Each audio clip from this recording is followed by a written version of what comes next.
6,9 juta. Angka ini bukan sekedar statistik acak ya. Menurut data Project Atlas tahun 2024, itu adalah skala pergerakan mahasiswa internasional di seluruh dunia saat ini. Mobilitas pendidikan global tuh lagi ada di titik yang masif banget. Artinya apa? Kamu lagi bersaing dan bergerak bareng jutaan orang lain dari seluruh penjuru dunia yang punya mimpi yang persis sama. Coba kita persempit lagi. Kalau kita lihat data Open Doors untuk tahun akademik 2023-2024, ada 8.348 mahasiswa dari Indonesia yang sekarang lagi kuliah di Amerika Serikat aja. Kamu itu bagian dari pergerakan besar ini loh. Tapi, buat benar-benar bisa nembus angka itu, terbang ke negara tujuan dan duduk di kelas impian kamu, urusan administrasi dan legalitas dokumen harus benar-benar tuntas. Nggak ada toleransi sama sekali buat kesalahan birokrasi di level internasional. Nah, jangan panik dulu. Birokrasi itu bisa ditaklukkan kok, asalkan kita tahu caranya. Ini silabus bahasan kita kali ini. Pertama, kita akan bedah apa itu apostil. Kedua, daftar hal-hal yang pantang banget kamu lakuin. Ketiga, dilema urutan prosesnya. Dan keempat, checklist utama buat persiapan dokumen kamu. Kita masuk ke bagian pertama, decoding di apostil. Hal pertama yang harus kita lurusin bareng-bareng adalah miskonsepsi yang super umum. Banyak banget calon mahasiswa ngira kalau apostil itu semacam legalisasi nilai IPK atau isi skripsi. Jawabannya, sama sekali nggak. Bayangin aja apostil itu kayak semacam paspor VIP global buat ijazah kamu. Ini cuma sertifikasi yang memverifikasi aspek formal dari sebuah dokumen publik. Jadi tujuannya murni buat mastiin kalau tanda tangan rektor kamu, cap kampus, dan segel resminya itu benar-benar sah dan diakui di negara-negara peserta konvensi Den Haag. Kampus di luar negeri tuh nggak lagi nilai kompetensi akademis kamu dari stempel ini. Mereka cuma butuh jaminan hukum kalau dokumen kamu bukan hasil cetakan abal-abal. Terus, kenapa sih proses ini bikin banyak orang bingung? Wajar karena aturannya di Indonesia tuh berevolusi cepat banget. Kita baru secara efektif ngejalanin konvensi Den Haag ini di tanggal 4 Juni 2022.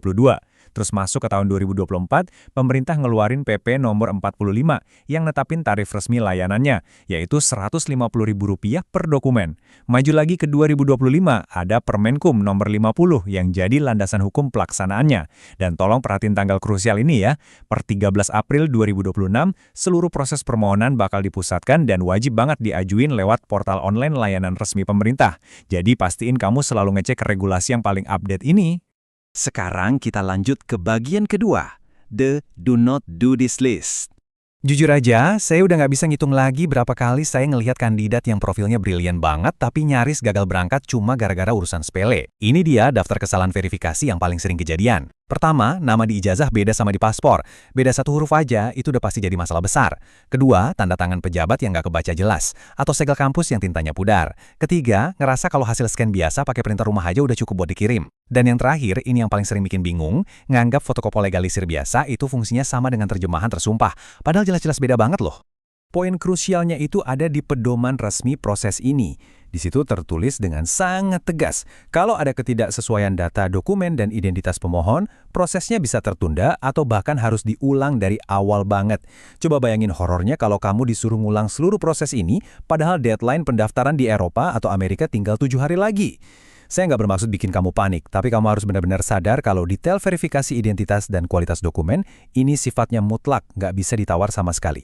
Masuk ke bagian ketiga, the sequencing dilemma. Pertanyaan sejuta umat, terjemahin dulu atau urus apostil dulu? Nah, ada dua jalur yang beda di sini. Jalur pertama, kamu harus prioritasin terjemahan dulu kalau kampus tujuan kamu, termasuk pihak evaluator kredensial mereka, secara spesifik minta dokumen berbahasa Inggris sebagai syarat utama admisi. Sebaliknya, di jalur kedua, kamu harus prioritasin apostil dokumen aslinya yang berbahasa Indonesia dulu kalau pihak kampus dengan tegas minta pengesahan formal atas dokumen sumbernya. Kuncinya cuma satu, kejelian kamu ngebaca persyaratan kampus, apakah mereka minta Certified Translation atau mereka mintanya Apostille Diploma. Bahasa yang mereka pakai di website itulah yang nentuin urutan kerja kamu. Satu lagi catatan penting, kalau kampus mensyaratkan dokumen dalam bahasa Inggris, ingat baik-baik aturan emas dari portal resmi yang menangani ini. Setiap terjemahan tersumpah itu wajib banget dilengkapin sama pernyataan tertulis atau affidavit dari penerjemahnya. Surat pernyataan ini fungsinya buat ngejamin kalau terjemahan tersebut emang akurat dan benar.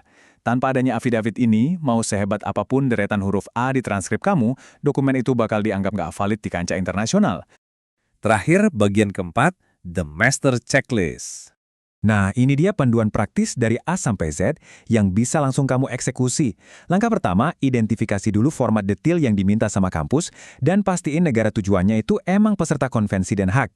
Langkah kedua, kalau butuh versi bahasa Inggris, buruan siapin terjemahan tersumpah yang udah ada afidasitnya.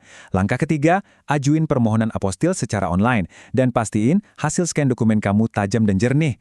Dan langkah keempat, begitu sertifikat apostil kamu terbit, tolong verifikasi sekali lagi setiap detailnya, mulai dari ejaan nama sampai nama negara tujuan, sebelum kamu masukin dokumen fisik itu ke amplop buat dikirim ke luar negeri. Biar lebih gampang, ini rincian dokumen utama yang harus banget kamu siapin. Ijazah dan transkrip kamu harus versi yang paling final, cetakannya terang dan terbaca utuh. Pastiin juga semua stempel dan tanda tangan masuk semua ke area scan, jangan sampai ada yang kepotong. Terus, untuk urusan identitas, lakukan cross-check huruf demi huruf antara paspor dan catatan akademik kamu. Kenapa sih harus sepresisi ini? Karena menurut aturan mainnya, kalau ada masalah di data atau spesimen saat proses verifikasi nanti, kamu itu cuma dikasih waktu 7 hari kalender buat ngelengkapin revisinya. Kalau lewat dari 7 hari, ya permohonan kamu otomatis hangus dan harus ngulang semuanya dari nol. Jadi, setelah kita sama-sama ngebedah pedoman apostil yang lumayan ribet ini, saya pengen kamu nanya ke diri sendiri. Coba deh, lirik tumpukan berkas pendaftaran yang ada di meja kamu sekarang. Apakah dokumen kamu emang udah benar-benar siap buat diuji di meja admisi global? Jangan sampai kursi kamu di universitas dambaan di Eropa atau Amerika itu melayang ke orang lain cuma gara-gara sebuah stempel yang nggak diurus legalitasnya dengan benar. Jadi, berhenti nunda-nunda, jadiin checklist tadi sebagai panduan utama kamu sekarang juga, dan pastiin legalitas dokumen kamu itu sekuat esai yang udah kamu tulis susah payah. Terima kasih udah gabung di sesi ini dan sampai jumpa di pembahasan kita berikutnya.